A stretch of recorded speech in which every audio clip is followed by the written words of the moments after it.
நீ எப்படி வந்த? நான் எப்படி வந்துட்டேன்? நீ தான் என்ன பார்க்கல. ஆமாவா? ஆமா, சத்தம் யாரும் தெரியுமா? என்ன எனக்கு தெரியாதுப்பா. தெரியாதா?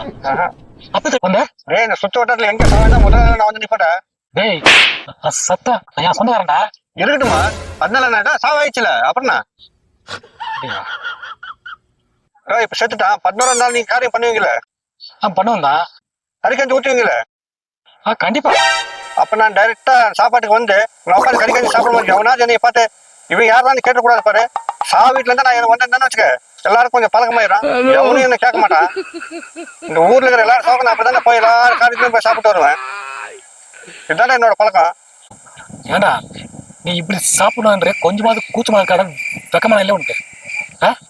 டேய், வெக்கமானமெல்லாம் பார்த்தா கறிக்கஞ்செல்லாம் நேரத்தை கடிக்க முடியாதுடா. இப்போ பாரு என் பர்ஃபார்மன்ஸ். டேய், யாரா அவன் டைம் ஆயிடுது இன்னும் பாடம் கட்டாம கட்டுக்கிறேன். எடுத்து சீக்கிரமா கட்டுங்கடா. நேரமா இல்லைங்கதுல நான் ஒருத்தர் இல்லைன்னா எவனுமே சரியா வேலையை செய்ய மாட்டேங்கிறாடா. எவனா சரி குறுக்க போட்டுக்கிறத நோத்துறா.